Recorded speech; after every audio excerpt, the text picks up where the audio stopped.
इस गहन चर्चा में आपका स्वागत है। आज हमारे सामने है कक्षा 6 की भूगोल की किताब पृथ्वी, हमारा आवास और उसका पहला अध्याय सौर मंडल में पृथ्वी। नमस्कार। हाँ, ये अध्याय भले ही छठी कक्षा का हो, पर ये हमें हमारे कॉस्मिक एड्रेस मतलब ब्रह्मांड में हमारी जगह की एक तरह से नींव समझाता है। बिल्कुल।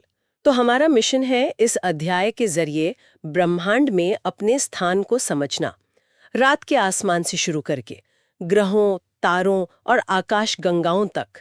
तो चलिए शुरू करें। जरूर। शुरुआत करते हैं रात के आकाश से। जैसे ही सूरज डूबता है अंधेरा होता है। हाँ, और फिर एक एक करके तारे दिखने लगते हैं। पहले कुछ हल्के बिंदु, फिर तो जैसे अनगिनत। कुछ टिमटिमाते हैं बिल्कुल हीरों की तरह, और कुछ एकदम शांत स्थिर चमकते हैं, है ना? जैसे चंद्रमा। सही कहा। और चंद्रमा भी तो रोजाना अपना आकार बदलता दिखता है। महीने में एक बार जब वो पूरा गोल होता है, पूर्णिमा कहते हैं उसे। हाँ, पूर्णिमा। और फिर 15 दिन बाद वो रात आती है जब चांद दिखता ही नहीं, अमावस्या। बिल्कुल। और मजे की बात यह है कि अगर आसमान साफ हो तो अमावस्या की रात तारे देखने के लिए सबसे बढ़िया होती है। क्यों? क्योंकि तब चांद की अपनी रोशनी नहीं होती जो तारों की चमक को फीका कर दे। ये सब रात में तो ठीक है, दिखता है, पर एक बहुत ही सीधा सा सवाल है। दिन के समय ये चांद और इतने सारे तारे कहाँ चले जाते हैं? मतलब हम उन्हें देख क्यों नहीं पाते? सवाल तो सीधा है, पर इसका जवाब दिलचस्प है। देखिए, होता यह है कि हमारा अपना तारा यानी सूरज वो इतना ज्यादा रोशन है, इतना तेज उसका प्रकाश है अच्छा। कि दिन के वक्त उसकी चमक के आगे आसमान की बाकी चीजों की रोशनी एकदम दब जाती है, फीकी पड़ जाती है। वो तारे और चांद होते तो वही हैं, पर सूरज की तेज रोशनी उन्हें हमसे छुपा लेती है, बस। ओ, तो ये सारी चमकने वाली चीजें, सूरज, चांद, तारे, इन सबको मिलाकर हम क्या कहते हैं? खगोलीय पिंड। एकदम सही। इन्हें कहते हैं खगोलीय पिंड, सिलेस्टियल बॉडीज। और इनमें से कुछ जैसे तारे, वो तो बहुत बड़े और गर्म होते हैं, गैस के बने हुए, और अपनी गर्मी और रोशनी खुद पैदा करते हैं। अपनी गर्मी और रोशनी मतलब वो किसी और से उधार नहीं लेते। नहीं, बिल्कुल नहीं। तारे असल में गैस के विशाल धधकते हुए गोले हैं। उनके अंदर लगातार न्यूक्लियर रिएक्शंस होते रहते हैं, जिनसे बेहिसाब गर्मी और रोशनी निकलती है। हमारा सूरज भी तो बस एक तारा ही है। हमारा सूरज एक तारा है, हाँ, ये तो हम जानते हैं। पर रात को जो अनगिनत छोटे छोटे टिमटिमाते तारे दिखते हैं, वो भी सूरज जैसे ही हैं। फिर वो इतने छोटे क्यों लगते हैं और उनकी गर्मी हमें महसूस क्यों नहीं होती? इसका सीधा सा जवाब है दूरी। बहुत ज्यादा दूरी। वो तारे हमसे इतने इतने ज्यादा दूर हैं कि उनका असली विशाल आकार और उनकी भयानक गर्मी हम तक पहुंचते पहुंचते ना के बराबर रह जाती है। अच्छा, जैसे दूर का हवाई जहाज छोटा सा दिखता है। बिल्कुल वैसा ही। बस ये समझिए कि तारों के मामले में ये दूरियां अरबों खरबों किलोमीटर की होती हैं। बहुत ही ज्यादा। हाँ, कमाल है। अच्छा, और कभी कभी रात में ध्यान से देखो हाँ। तो लगता है जैसे कुछ तारों ने मिलकर कोई खास पैटर्न या आकृति बना ली हो। वो क्या होता? हाँ, बिल्कुल। आप नक्षत्र मंडलों की बात कर रही हैं। तारों के इन खास समूहों को ही नक्षत्र मंडल कहते हैं। जैसे एक बहुत मशहूर है अर्सा मेजर या बिग बेयर। हाँ, सुना है। उसी का एक हिस्सा है जिसे भारत में हम आसानी से पहचान लेते हैं, सप्तर्षि। 7 तारों का समूह। ये सिर्फ देखने में सुंदर नहीं है, पुराने जमाने में तो लोग इनकी मदद से रात में रास्ता भी खोज लेते थे। सच में? तारों से रास्ता कैसे? हाँ, खासतौर पर एक तारे की मदद से, ध्रुव तारा। ये तारा हमेशा आकाश में उत्तर दिशा में एक ही जगह पर स्थिर रहता है, हिलता नहीं। ओह। तो अगर आपको सप्तर्षि दिख जाए तो उसके आगे के 2 तारों को मिलाने वाली एक सीधी लाइन खींचिए मन में और उसे आगे बढ़ाते जाइए। वो लाइन सीधा ध्रुव तारे की तरफ इशारा करेगी। पता चल गया कि उत्तर किधर है? पुराने यात्रियों और नाविकों के लिए ये कितनी जरूरी जानकारी रही होगी, सोचिए। वाह, ये तो अद्भुत है। तो मतलब कुछ खगोलीय पिंड अपनी रोशनी खुद बनाते हैं जैसे तारे, और कुछ वो दूसरों की रोशनी से चमकते हैं। एकदम सही पकड़ा। ऐसे पिंड जिनके पास अपनी गर्मी और रोशनी नहीं होती और जो तारों के रोशनी से चमकते हैं, उन्हें कहते हैं ग्रह, प्लैनेट्स। ये प्लैनेट शब्द असल में ग्रीक भाषा के शब्द प्लैनेटाई से आया है, जिसका मतलब होता है घुमक्कड़ या भटकने वाला। घुमक्कड़? ऐसा क्यों? क्योंकि पुराने खगोलविदों ने देखा कि जहां बाकी तारे आसमान में एक फिक्स पैटर्न में रहते हैं, वहीं ये कुछ पिंड उस पैटर्न के मुकाबले अपनी जगह बदलते रहते हैं, घूमते फिरते नजर आते हैं। इसलिए नाम पड़ा घुमक्कड़। अच्छा, और हमारी पृथ्वी, वो भी तो एक ग्रह है। जी हाँ, हमारी पृथ्वी एक ग्रह है। ये अपनी गर्मी और रोशनी हमारे सबसे नज़दीकी तारे यानी सूरज से लेती है। और मज़े की बात, अगर हम चांद पर खड़े होकर पृथ्वी को देखें तो वो भी हमें आसमान में एक चमकते हुए गोले की तरह ही दिखाई देगी। वाह, अच्छा। और फिर उपग्रह भी होते हैं, जैसे हमारा चांद। बिल्कुल, जैसे ग्रह तारों का चक्कर लगाते हैं, वैसे ही कुछ खगोलीय पिंड ग्रहों का चक्कर लगाते हैं। इन्हें उपग्रह यानी सैटेलाइट्स कहते हैं। हमारा चांद पृथ्वी का प्राकृतिक उपग्रह है। वो हमारा साथी है जो हमारे चारों ओर घूमता रहता है। तो फिर ये सौर मंडल क्या बला है जिसकी बात हम कर रहे हैं? इसमें कौन कौन है? सौर मंडल यानी एक तरह से हमारा सौर परिवार। और इस परिवार का मुखिया कौन? हमारा सूरज। सूरज। हाँ। रोमन माइथोलॉजी में सूर्य देवता को सोल कहते थे। हाँ। और सोलर का मतलब हुआ सूर्य से जुड़ा हुआ। तो सूर्य, उसके चारों तरफ घूमने वाले 8 ग्रह, इन ग्रहों के अपने अपने चांद यानी उपग्रह, और साथ में कुछ और छोटे मोटे सदस्य जैसे क्षुद्र ग्रह और उल्कापिंड, ये सब मिलकर बनाते हैं हमारा सौर मंडल।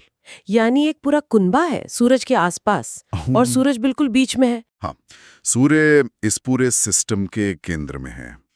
ये बहुत ही विशाल है, बहुत गर्म गैसों से बना है, और इसका गुरुत्वाकर्षण बल मतलब इसकी खींचने की शक्ति ही है जो इन सारे ग्रहों और बाकी चीज़ों को अपने चारों ओर बांधे रखती है।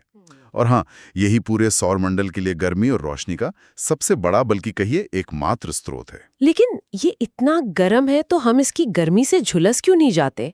पृथ्वी पर इतनी ज्यादा गर्मी क्यों नहीं पहुंचती? फिर वही बात आ गई, दूरी। सूरज हमारा सबसे नजदीकी तारा है, ये सच है, पर सबसे नजदीकी होने के बावजूद भी वो हमसे बहुत बहुत दूर है, लगभग 15 करोड़ किलोमीटर। 15 करोड़ किलोमीटर, बाप रे। हाँ, ये दूरी इतनी ज्यादा है कि रोशनी, जो कि करीब 3 लाख किलोमीटर प्रति सेकंड की रफ्तार से चलती है, उसे भी सूरज से पृथ्वी तक आने में लगभग 8 मिनट लग जाते हैं। 8 मिनट? रोशनी को भी? जी हाँ। तो यही विशाल दूरी हमें सूरज की जानलेवा गर्मी से बचा लेती है। हमें उतनी ही गर्मी और रोशनी मिलती है जितनी जीवन के लिए जरूरी है। समझ गई। अच्छा, तो आपने कहा 8 ग्रह हैं। सूरज से दूरी के हिसाब से उनका क्रम क्या है? मुझे लगता है स्कूल में पढ़ा था, बुध, शुक्र। बिल्कुल, क्रम है बुध, मर्क्यूरी, फिर शुक्र, वीनस, फिर हमारी पृथ्वी, अर्थ, फिर मंगल, मार्स, उसके बाद बृहस्पति, जुपिटर, फिर शनि, सैटर्न, फिर यूरेनस, और आखिरी में नेपच्यून। बुध, शुक्र, पृथ्वी, मंगल, बृहस्पति, शनि, यूरेनस, नेपच्यून। हाँ, किताब में इनको याद रखने का एक मजेदार तरीका भी दिया था शायद। कोई वाक्य? हाँ, दिया है। My very efficient mother just served us nuts। हर शब्द का पहला अक्षर एक ग्रह का नाम बताता है क्रम से। M से मर्क्यूरी, V से वीनस, E से अर्थ, इस तरह। हाँ, My very efficient mother just served us nuts।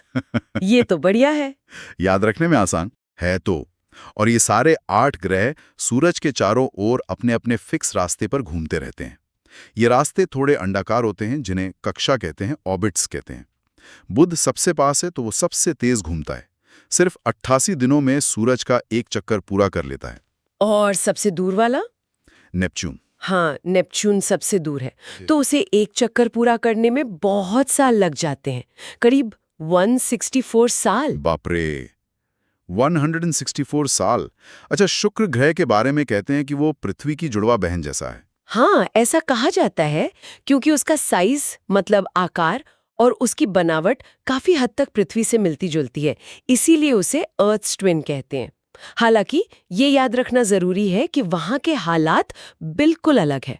सतह बहुत ज्यादा गर्म है, जीवन के लायक नहीं।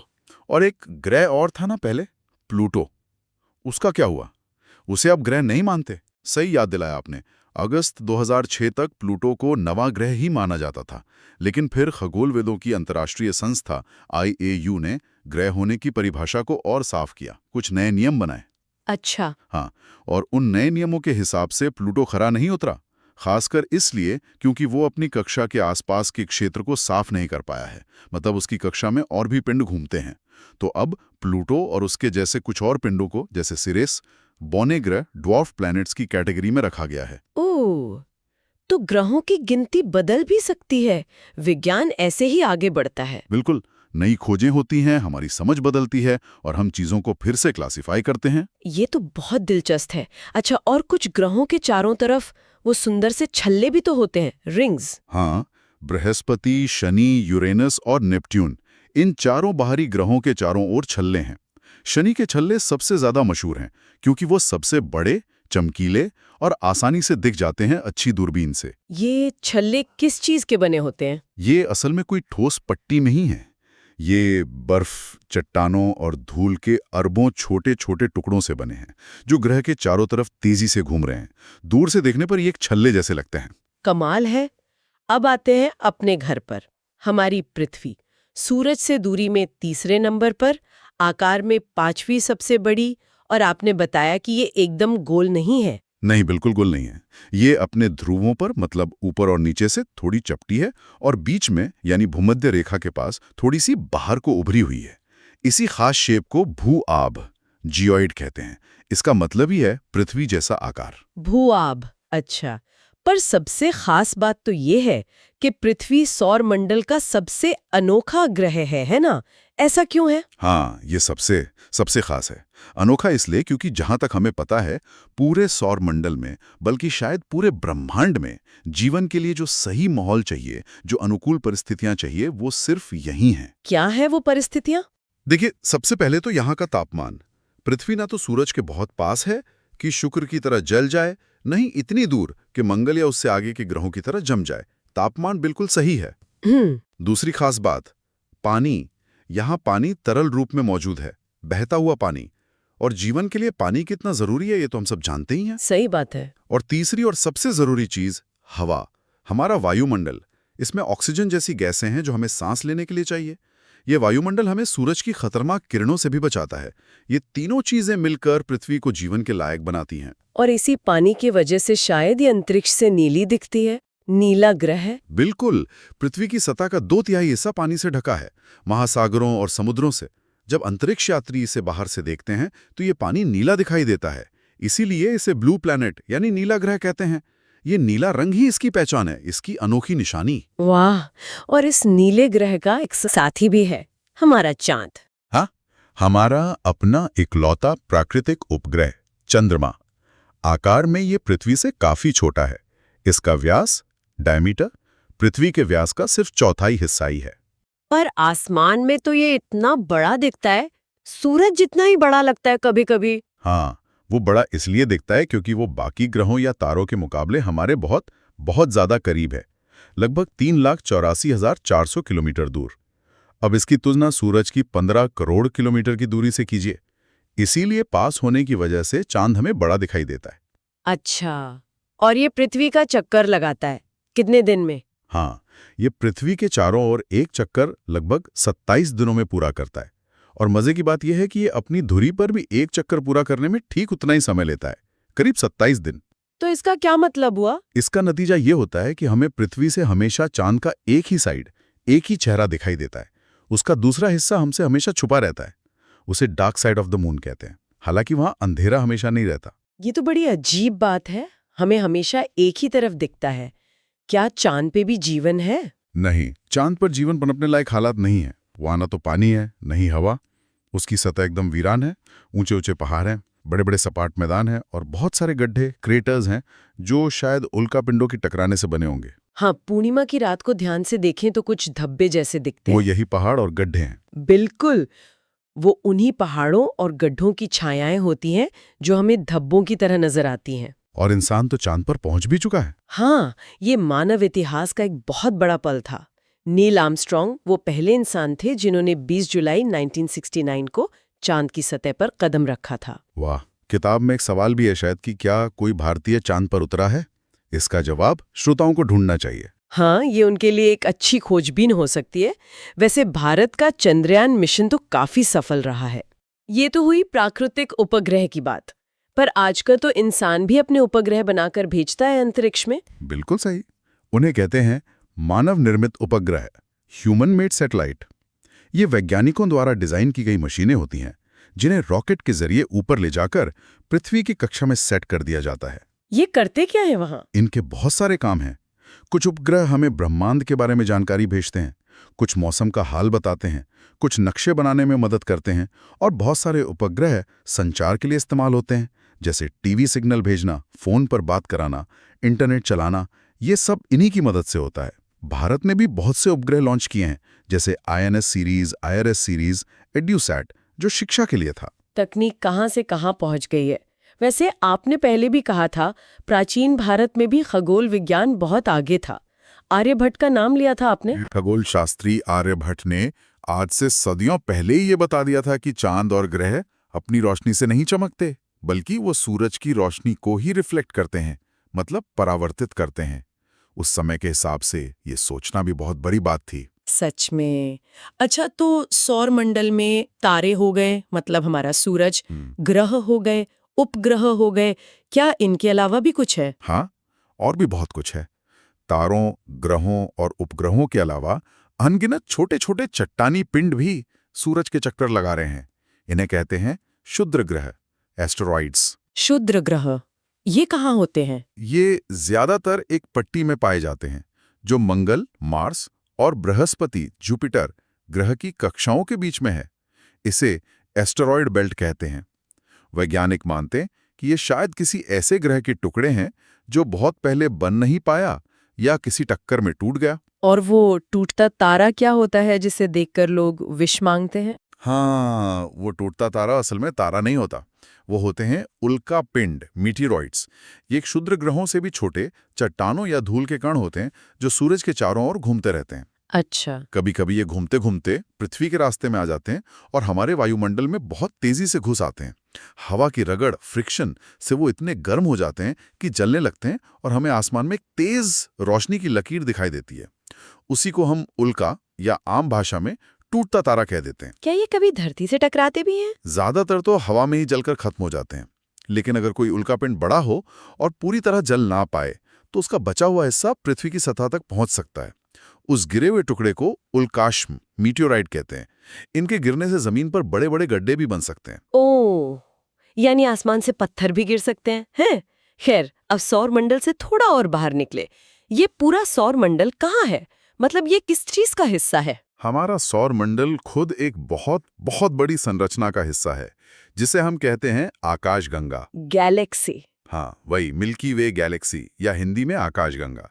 अगर आप कभी शहर की भागदौड़ और रोशनी से दूर किसी अंधेरी साफ रात में आसमान को देखें, तो आपको एक धुंधली सी दूधिया सफेद रोशनी की चौड़ी पट्टी आसमान में फैली हुई दिख सकती है। देखिए, कभी कभी वो पट्टी असल में लाखों करोड़ों तारों का झुंड है। हमारी आकाशगंगा का वो हिस्सा है जो हमें पृथ्वी से दिखाई देता है। हमारा सूरज और उसका पूरा परिवार, यानी हमारा सौर मंडल, इसी आकाशगंगा के एक कोने में स्थित है। प्राचीन भारत में लोगों ने कल्पना की कि ये आसमान में बहती हुई रोशनी की कोई नदी है, इसीलिए इसका नाम रखा आकाशगंगा। यानी हमारा सौर मंडल इस आकाशगंगा का बस एक छोटा सा हिस्सा है। हाँ, एक बहुत ही छोटा सा हिस्सा। सोचिए, एक आकाशगंगा में अरबों तारे होते हैं। अरबों, साथ में धूल और गैस के विशाल बादल। ये एक पूरे शहर की तरह है, तारों का शहर। अरबों तारे एक आकाशगंगा में। और क्या ऐसी और भी आकाशगंगाएं हैं ब्रह्मांड में? और भी लाखों, करोड़ों, शायद अरबों आकाशगंगाएं हैं। हर आकाशगंगा में अरबों तारे, ये सब मिलकर बनाते हैं ब्रह्मांड, यूनिवर्स। बाप रे, ये तो कल्पना से भी परे है।